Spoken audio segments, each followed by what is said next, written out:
समीचीन विकल्पों का सम्यक समाधान। सुनिए परम पूज्य श्रमण श्री सुप्रभ सागर जी महाराज के मुखारबिंद से YouTube चैनल सुप्रभ उवाच पर शुभाशीष परम पूज्य श्रमणाचार्य 108 श्री विशुद्ध सागर जी महाराज। सानिध्य श्रमण सुप्रभ सागर जी महाराज, श्रमण प्रणत सागर जी महाराज।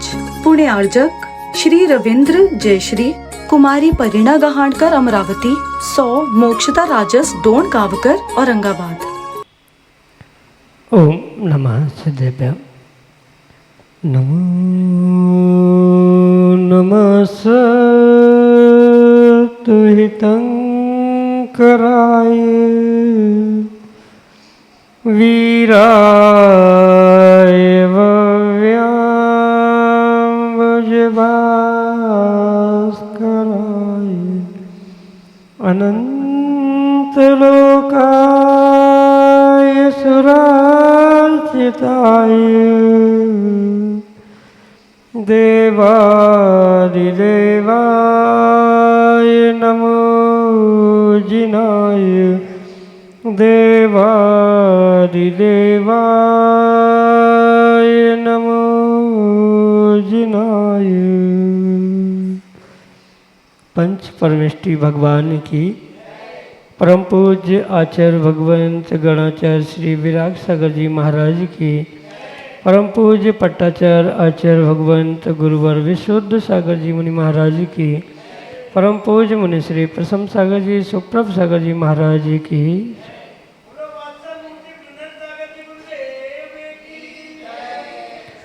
समीचीन विकल्पों का सम्यक समाधान। सम्यक ज्ञान की वह अनूठी विधा जिसके माध्यम से हम सभी अपने मन में उठते उन अनेक समीचीन विकल्पों का सम्यक रूप से समाधान प्राप्त करके अपने कल्याण का पथ अवश्य प्राप्त करते हैं, क्योंकि जहाँ विकल्प है वहाँ संसार है और उस संसार की निवृत्ति का एकमात्र उपाय समीचीन विकल्पों का सम्यक समाधान। परम पूज्य आचार्य भगवंत गुरुवर विशुद्ध सागर जी महाराज के मंगल सुभाषित से परम पूज्य मुनि श्री सुप्रभ सागर जी महाराज द्वारा प्रदत्त वह अनूठी विधा आप भी जोड़ने का प्रयास करें और अपना समीचीन विकल्प भेजते हुए परम पूज्य मुनि श्री से उसका आगम की परिप्रेक्ष्य में सम्यक समाधान प्राप्त करें। प्रारंभ करते हैं आज का सम्यक समाधान और आज के पहले विकल्प के लिए इंदौर मध्य प्रदेश से श्रीमती ममता महावीर पहाड़िया महाराज के चरणों में बारंबार नमोस्तु निवेदित करते हुए अपना समीचीन प्रश्न करें कि महाराज जी भगवान महावीर के निर्वाण के पश्चात कितने समय बाद शास्त्र लिखना प्रारंभ हुए। हमारे समीचीन विकल्प का सम्यक समाधान करने की कृपा करें। नमोस्तु महाराज जी, नमोस्तु। ओम नमः सिद्धम। परम पूज्य आचार्य भगवान गुरुवर विशुद्ध सागर जी महाराज की, परम पूज्य श्रमण मुनि प्रसम सागर जी महाराज की,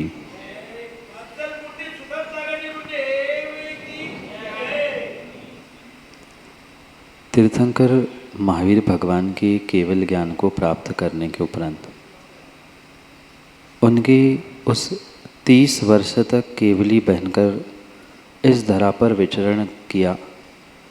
तदुपरांत उनके जो 11 गणधर हुए उनमें से वह 3 अनबद्ध केवली गौतम गणधर सुधर्माचार और जम्बू स्वामी हुए और इसके उपरांत यह केवल ज्ञान की अक्षुण्ण परंपरा समाप्त हुई, जिसका रिजल्ट बाद में 5 श्रुत केवलियों के माध्यम से ये श्रुत की परंपरा प्रारंभ हुई।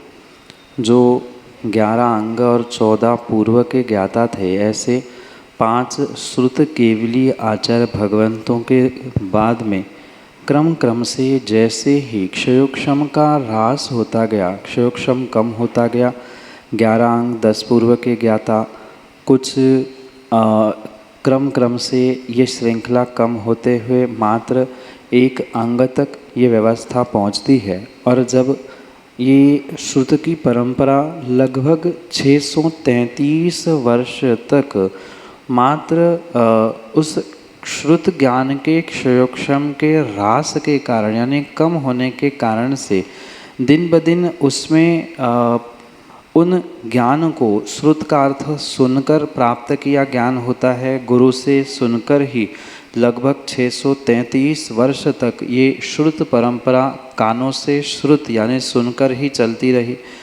क्योंकि उसके बाद ये श्रुत परंपरा नष्ट ना हो जाए, इसलिए जो हम श्रुत पंचमी के समय पर विशेष त्यौहार मनाकर छठखंडागम आदि की रचना का कालक्रम समझते हैं, घटनाक्रम समझते हैं, उसी इस विषय में जो पुष्पदन भूतबली महाराज के माध्यम से जो ये श्रुत का लेखन पहली बार किया गया, उसके पूर्व तक यानी 683 वर्ष तक ऐसा कहा जाता है कि श्रुत निबंधित नहीं किया जाता था, यानी लिखा नहीं जाता था। क्योंकि पूर्व समय में जो जीवों का ज्ञान और ज्ञानावरणी कर्म का क्षयोक्षम था, कुछ विशेष था, सुनते सुनते ही उनको ज्ञान का निर्णय होता था और इसी कारण से लिखा नहीं जाता था। तो लगभग तीर्थंकर भगवान महावीर स्वामी के निर्वाण के होने के उपरांत लगभग 683 वर्ष तक यह ग्रंथ लेखन की परंपरा सामान्य रूप से देखने में नहीं आई। पर किन्हीं आचार्यों का ये भी कहना है कि उसके पूर्व के भी कुछ दृष्टांत प्राप्त होते हैं। पर श्रुत परंपरा श्रुत पंचमी की जो कथा पढ़ने में आती है, उस श्रुत पंचमी की कथा के अनुसार 683 वर्षों तक इन ग्रंथों का लेखन नहीं हुआ। जब से श्रुत परंपरा शुरू हुई थी, उसके पूर्व तो तीर्थंकर भगवान के बाद 3 अनबद्ध केवली यानी कंटिन्यूशन में बनने वाले केवली हुए। 12 वर्ष और 18 वर्ष उनका क्रम से तीनों का काल रहा। उसके उपरांत 683 वर्ष पूर्ण होने पर ये पहला छठखंडागम ग्रंथ लिखित रूप में पुष्पदन भूतबली मुनिराजों के द्वारा प्राप्त हुआ। ये श्रुत पंचमी के कथा से प्राप्त हुआ। आपके लिए सम्यक समाधान। वंदना जैन, नागपुर, महाराष्ट्र से महाराष्ट्र के चरणों में नमोस्तु निवेदित करते हुए अपना प्रश्न कर रहे हैं कि महाराज जी, नवग्रह के देव निगोद या अन्य गतियों में भ्रमण करते हैं, जबकि स्वधर्मेंद्र एक भवावतारी होता है, ऐसा क्यों? हमारे समीचीन विकल्प का सम्यक समाधान करने की कृपा करें। नमोस्तु महाराज जी, नमोस्तु। सौधर्मेंद्र, दक्षिणेंद्र, लोकांतिक देव, सची इंद्रायणी, ये ऐसी कुछ विशेष पर्याय है जिनके उस पर्याय भव के नियोग से ही ये सिद्ध होता है कि वे एक भवावतारी हुआ कर। ये व्यवस्था सबके लिए लागू नहीं है, इसलिए अन्य जो मिथ्या दृष्टि आदि जीव ग्रहवेग तक पहुँचते हैं, कहीं न कहीं उस मिथ्यात के कारण से कह दो या अन्य भी और कारणों से ही वे पुनः इस संसार में परिभ्रमण करने वाले हो सकते। या कहने का उद्देश्य ये है कि जैसे वे सौधर्मेंद्र है, पहले स्वर्ग का सौधर्मेंद्र होने पर भी उसकी आज्ञा, उसकी विभूति, उसका उस पर्याय का नियोग इतना विशेष है कि उस पर्याय को प्राप्त करने वाला जीव नियम से एक भवावतारी ही होता है। पर शेष जो अभव्य जीव है, ऐसे उस शेष अभव्य जीवों के कारण से ही ये व्यवस्था देखने के लिए मिलती है। मतलब उनका अन्य चारों गतियों में या नरक निगोद आदि स्थानों में पहुंचने की जो संभावना है, ये तत्तद उनकी भवितव्यता जो भव्य अभव्य के रूप में उन्होंने प्राप्त की है, वह भी उसके लिए कारण बनती है। और मुख्य कारण तो ये है कि सौधर्म इंद्र का कुछ ऐसा नियोग होता है, वह पद ही ऐसा है कि उस पद को प्राप्त करने वाला जीव भले ही पहले स्वर्ग में रहता हो और उसके ऊपर के स्वर्गों में 16वें स्वर्ग में ग्रेवेक तक भी पहुंचने वाले जीव, अगर वे अभव्य मिथ्या दृष्टि है तो वे अनंत संसार में ही भटकते रहेंगे। यही मुख्य कारण इन दोनों में हमें समझ में आता है। जो एक को पहले स्वर्ग का इंद्र होने पर भी अगले भव में मोक्ष का कारण और अन्य ऊपर वाले स्वर्गों में पहुंचकर भी संसार का कारण देने वाला है, उनकी भवितव्यता, उनका उस पर्याय की नियोगता से प्राप्त होने वाला वह स्थान अवसर ही उसके लिए कारण कहा जाता है। यही आपके लिए सम्यक समाधान। आभाजन नागपुर महाराष्ट्र से अगले समीचीन विकल्प के लिए। नमस्ते गुरुवर, नमस्ते गुरुवर। हम घर में रहते हैं तो हमें बहुत सवाल आते हैं, लेकिन आपके सामने आते हैं हम सब भूल जाते हैं। क्या कारण है? कुछ भी नहीं पूछ पाते। माँ, कई बार जो गुरुजनों के प्रति आदर युक्त जो भय होता है, उस कारण से भी कई बार व्यक्ति गुरु के सामने पहुंचकर ब्लैंक हो जाता है, खाली हो जाता है। ये उन द्रव्य क्षेत्र आदि की प्रत्याशक्ति नज़दीकता कह दे, उनके कुछ विशेष वर्गणा आभामंडल का कार्य कह दे, ये सभी सहजता से ही होते हुए देखने के लिए मिलता है। कई बार कुछ तीर्थंकर भगवान की प्रतिमाएं मंदिर में ऐसी हुआ करती है कि जिनके पास पहुंचकर अपने आप हमें कितने ही विकल्प दिमाग में क्यों ना हो, पर वहाँ पहुँचते ही शांति मिलती है। घर में कितने ही संकल्प विकल्प में रहने वाला किन्हीं गुरुओं के पास पहुंचता है तो वहाँ अपने आप उसे एक सुखद अनुभूति होती है। और कई बार तो ऐसा देखने में आता है कि अधिकांश जीवों को, जिनको अपने गुरु पर श्रद्धान है, विश्वास है, वे बिना प्रश्न पूछे ही अपने प्रश्नों के उत्तर प्राप्त करते हुए घर जाते हुए देखने के लिए मिलते। तो ये कहीं ना कहीं पूर्व जन्म का संबंध ऐसा हुआ करता है, जिस कारण से ये सहजता से कार्य होते हुए देखने के लिए मिलते हैं। वर्तमान में कोई किसी मुनिराज के पास कोई ऐसा अवधि मन पर यह ज्ञान नहीं है कि आपकी बात वो जान ले, पर ये एक पूर्व जन्म का नियोग ऐसा होता है कि उनकी उस आभा मंडल पे, उनके उस अपने आप आसपास पहुंचने से ही बहुत सारे सॉल्यूशंस मिलते हैं। जैसे पहले कारण मैंने कहा कि गुरु के सामने पहुंचकर एक आदरयुक्त भय जो बैठा हुआ है, उस कारण से भी कई बार व्यक्ति ब्लैंक हो जाता है। जैसे पेपर लिखने वाला भी बहुत ज़्यादा इसमें आ जाता है डिप्रेशन में, नहीं पेपर दूं कि नहीं, क्या हुआ, पढ़ाई याद आएगी कि नहीं। वह पेपर लिखने बैठता है, भूल जाता है, और जैसे पेपर दे के वापस आता है, पुनः पढ़ता है तो लगता है अरे ये तो सब कुछ मुझे आता था। ऐसे ही कई बार होता है। अति उत्साह के कारण भी, अति उस आदरपूर्वक भय, डर के कारण भी व्यक्ति ब्लैंक हो सकता है, या ऐसा भी होने की संभावना है कि हमें प्रश्न पूछने की ज़रूरत ही नहीं पड़ती। जो पूछना सोच के आते हैं उसका उत्तर पहले ही मिल जाता है, तो हमें पूछना ही ना पड़ता। ऐसा भी कई बार हो सकता है। इन कारणों से हो सकता है कि आप अपने प्रश्नों को रख नहीं पाते। वह प्रयास करें कि आप पहले से ही घर से लिख के रखें, तो आपको भी प्रैक्टिकल समझ में आएगा कि उसी का उत्तर मिल गया था, या हम पूछ नहीं पा रहे हैं तो लिखा हुआ भी पहुंच जाएगा तो भी उत्तर मिल जाएगा। यही आपके लिए सम्यक समझ। बुरहानपुर मध्य प्रदेश से सचिन जैन अगले समीचीन विकल्प के लिए। गुरुवर नमस्ते गुरुवर। आज के समय में एक ज्योतिष धारणा सिद्धांतों के आधार पर कई ऐसा पत्रिका देख के, कुंडली देख के डरा देते हैं कि काल सर्प दोष है, पितृदोष है, और एक ग्रहों की स्थिति वास्तव में जीवन में क्या कुछ प्रभाव डालती है गुरुवर की? ये सब मिथ्या बातें हैं। ग्रह, नक्षत्र, ज्योतिष ये मिथ्या बातें नहीं हैं, पर अगर इनके पीछे पागलों जैसे दौड़ा जा रहा है, सब कुछ उसे ही माना जा रहा है, तो ये कहीं ना कहीं मिथ्यात्व में ले जाने का साधन अवश्य बन सकता। क्योंकि हमारे जिनागम में इन सभी विद्याओं का बहुत विशेषता से वर्णन प्राप्त होता है। द्वादशांग में से लघु विद्यानुवाद पूर्व में इसका बहुत सारा वर्णन मिलता है। निमित्त ज्ञान क्या है, ये ज्योतिष क्या है, वास्तु क्या है, मंत्र विद्या क्या है, बहुत सारी विद्याओं का वर्णन हमारे इस द्वादशांग में समाविष्ट होने के कारण से हम उसे किसी भी प्रकार से मिथ्या नहीं कह सकते।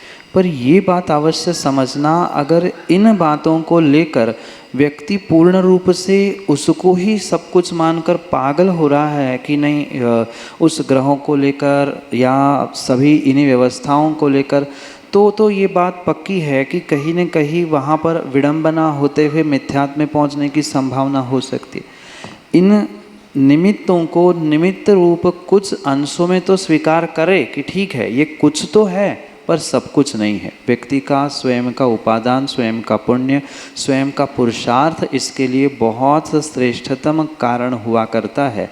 पहले भी ज्योतिष होता था, आज भी हो रहा है, पर आज जो बहुत सारे ज्योतिषाचार या बहुत सारे स्थानों पर दुकान लगाई जा रही है, ये किसी प्रकार से उचित नहीं है। पुनः ध्यान रखें कि ये कुछ तो है, इनका प्रभाव बिल्कुल सब पे पड़ता है, पर जो विशेष पुण्यात्मा होता है उस पर उसका बहुत अल्प प्रभाव पड़ता है, और जब वही जीव का पुण्य क्षीण होने लगता है तो उस पर भी बहुत सारा प्रभाव पड़ते हुए देखने के लिए मिलता है। इसलिए इनको निमित्त रूप कुछ तो समझे, पर सब कुछ वही होकर अपना पुरुषार्थ, अपना पुण्य आदि छोड़े, ये उचित नहीं है।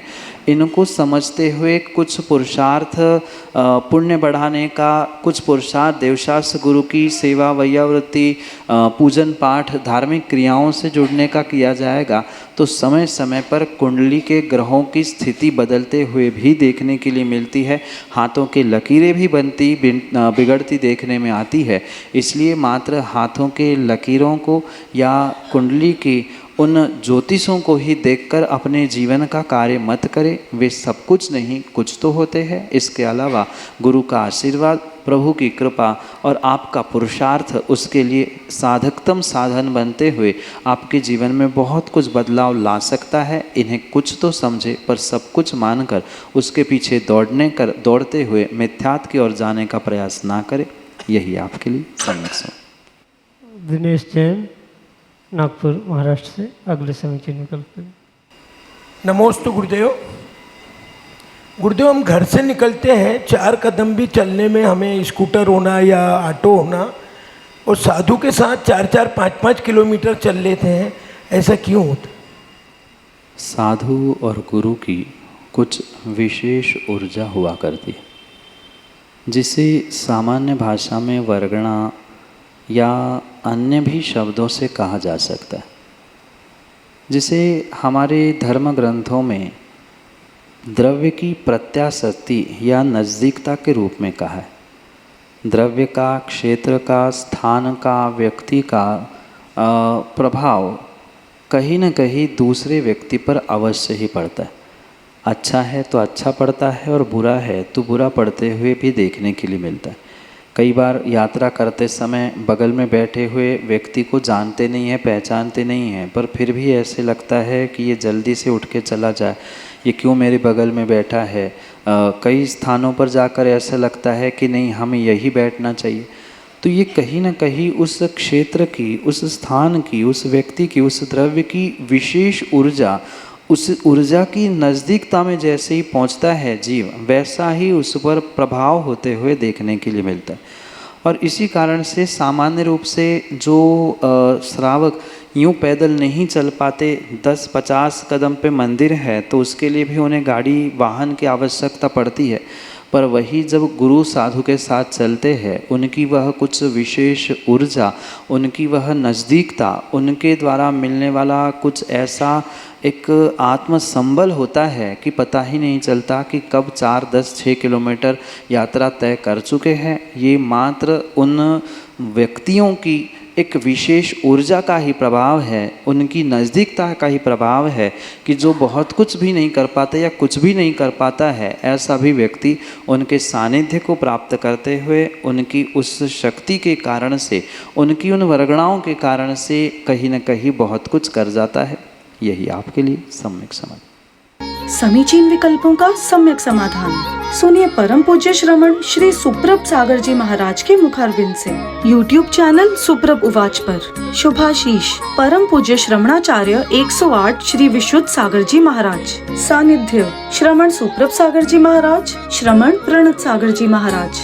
पुणे आर्जक श्री रविंद्र जयश्री, कुमारी परिणा गहाणकर अमरावती, 100 मोक्षता राजस डोन गावकर औरंगाबाद।